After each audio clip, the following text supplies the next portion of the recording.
This channel does not promote any violent, harmful, or illegal activities. All content provided by this channel is meant for an educational purpose only. দেখুন এই যে ভয়ের পরিবেশ না, এটাকে ভেঙে চুরমার করে দিতে পারতো পুলিশ আর প্রশাসন। সত্যি তো মুখ্যমন্ত্রী যা বলেছিলেন একেবারে সঠিক বলেছিলেন। কলকাতা পুলিশের সেরা অফিসারের হাতে তদন্তের ভার দেওয়া হয়েছে। এই যে তিলোত্তমার ধর্ষণ আর খুনের অভিযোগে যে সিটটা গঠন করা হয়েছিল তার মাথার ওপর ছিলেন মুরলীধর শর্মা। মুরলীধর অত্যন্ত উঁচু মাপের একজন পুলিশ অফিসার, ঠিক যেরকম উঁচু মাপের অফিসার রাজ্য পুলিশের ডিজি রাজীব কুমার বা কলকাতা পুলিশের কমিশনার বিনীত গোয়েল। কিন্তু ঘটনাটা হচ্ছে একজন অফিসার তো ততক্ষণ পর্যন্তই কার্যকরী যতক্ষণ তিনি খোলা মনে তদন্ত করার সুযোগ পান।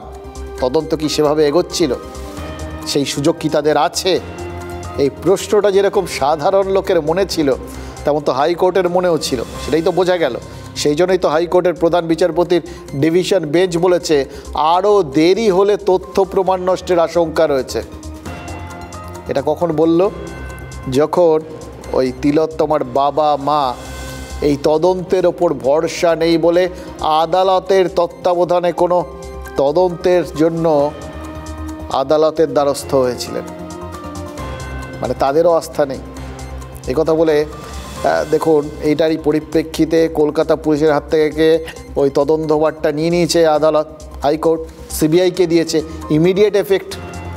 এবার কেস ডায়েরি, সিসি ক্যামেরার ফুটেজ সব কিছু সিবিআইকে তুলে দিতে বলেছে আদালত। আর 3 সপ্তাহ পর সিবিআইকে কোর্টে রিপোর্ট জমা দিতে হবে।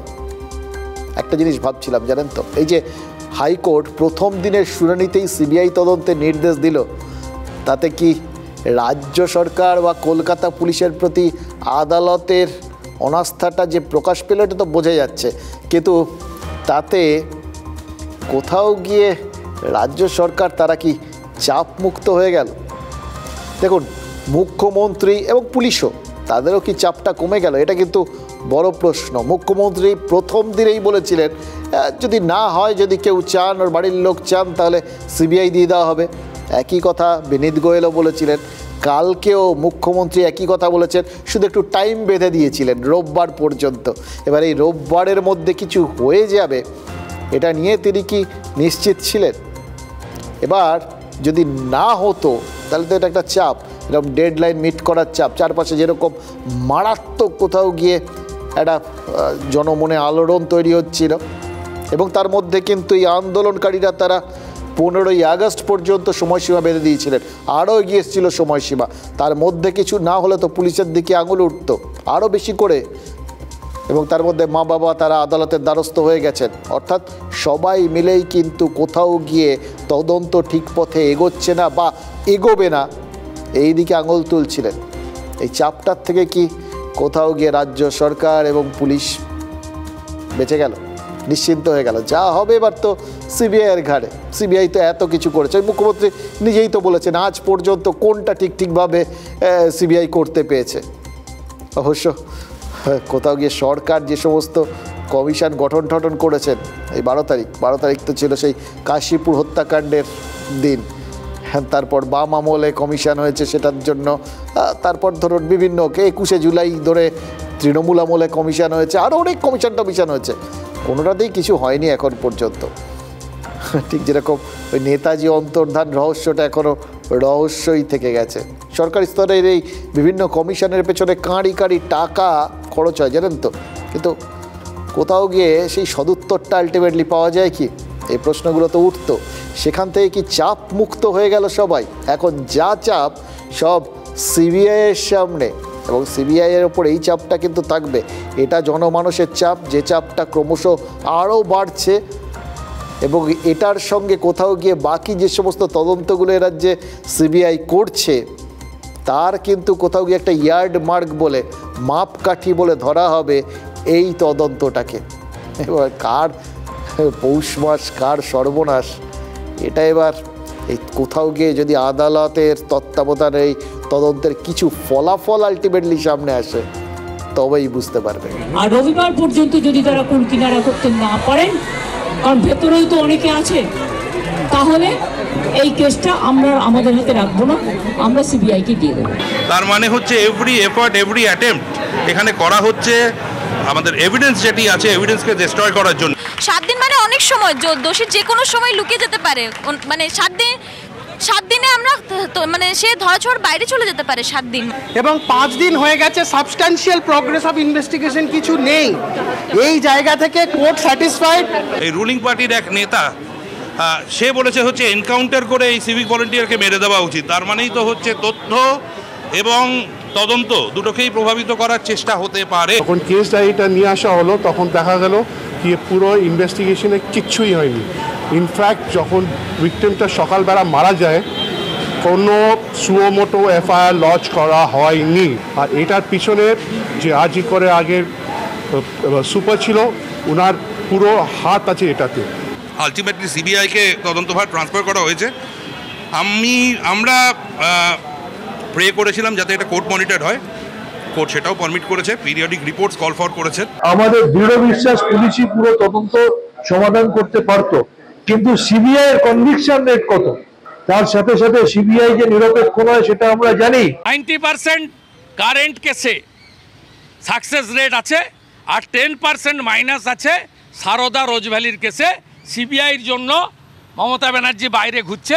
প্রকৃত দোষীদের, যেটা আমরা বারবার বলে আসছি, ইমিডিয়েট যতক্ষণ না অবধি প্রকৃত দোষীদের শনাক্ত করা হচ্ছে, প্রকৃত কালপ্রিটদের শনাক্ত করা হচ্ছে, অ্যারেস্ট করা হচ্ছে এবং যথাযোগ্য শাস্তির ব্যবস্থা করা হচ্ছে, ততক্ষণ অবধি আমাদের এই আন্দোলন চলবে।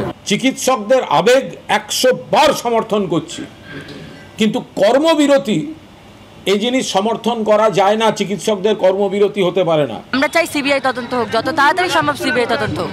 সিবিআই যতক্ষণ না কেসটা হ্যান্ডওভার নিচ্ছে ততক্ষণ ভরসা পাচ্ছিলাম না। প্রথম দিন থেকে আমরা দেখে আসছি যে ওনারা পুলিশ, আমাদের রাজ্য পুলিশ এই জিনিসটাকে ধামাচাপা দেওয়ার চেষ্টা করছে। সিবিআই যাওয়া মানে দিদি তো হাফ ছেড়ে বাঁচলো, সব দোষ চাপিয়ে দিবে সিবিআইয়ের উপরে।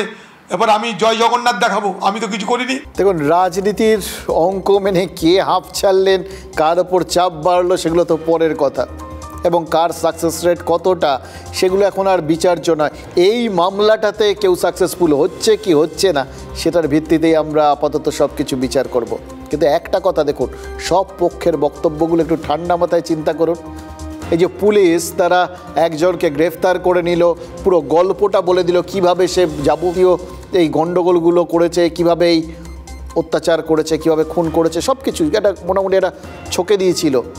সেটা কিন্তু আর আমল পাচ্ছে না, কারোর মাথাতেই নেই। মানে এটা এক্সিস্ট করে যে সঞ্জয় রায় বলে কেউ, তাকে যে ধরা হয়েছে, সে যে হেফাজতে রয়েছে, এটা কারোর কাছে নেই, মাথার মধ্যেই নেই, কেউ কোনো আমলই দিচ্ছে না। এমনকি শাসক দলের নেতাদের বক্তব্যেও সেই টোনটা উঠে আসছে। এবং সব থেকে বড় কথা, সবাই মনে করছে যত দিন যাবে তত বেশি তথ্য প্রমাণ নষ্ট হতে পারে। দেখুন, এটা আদালতও তো এই একই সন্দেহ প্রকাশ করেছে, যার জন্য ইমিডিয়েট এফেক্টে সিবিআই তদন্তের নির্দেশ দিয়েছে। আর আদালতের আশঙ্কা যে অমূলক নয় তার প্রমাণ কিন্তু আমরা পেয়েছি।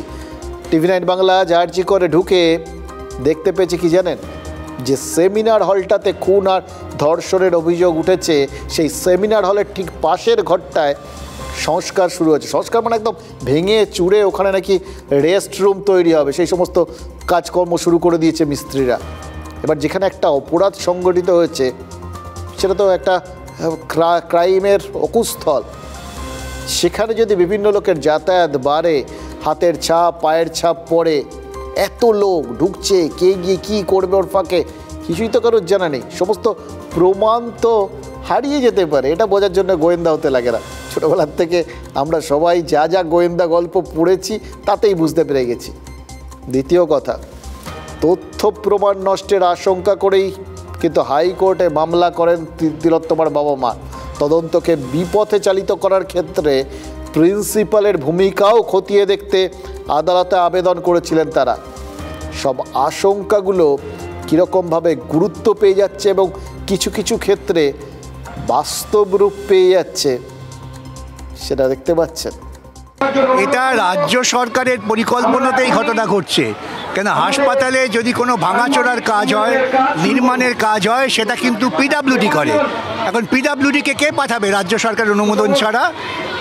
ইতিমধ্যেই আমি সিবিআইকে জানিয়েছি, যেই মুহূর্তে আদালত আপনাদের তদন্তের দায়িত্ব দিয়েছেন তখন থেকেই আপনারা কিন্তু এই তদন্তের সামগ্রিক দায়িত্বে।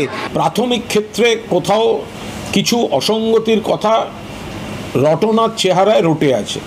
এবার এটা রটনা না ঘটনা, পুলিশ তদন্ত করছিল, দক্ষতার সঙ্গে তদন্ত করছিল বলেই 24 ঘন্টার মধ্যে একজন অ্যারেস্ট হয়েছে।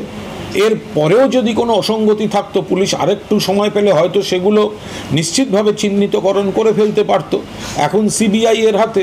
আমাদের খুবই আশঙ্কা ছিল যে সমস্ত তথ্য প্রমাণ যা কিছু ওখানে আছে সেগুলো লোপাট করা হচ্ছে না, তো বারবার এই আশঙ্কা প্রকাশ করছিলাম।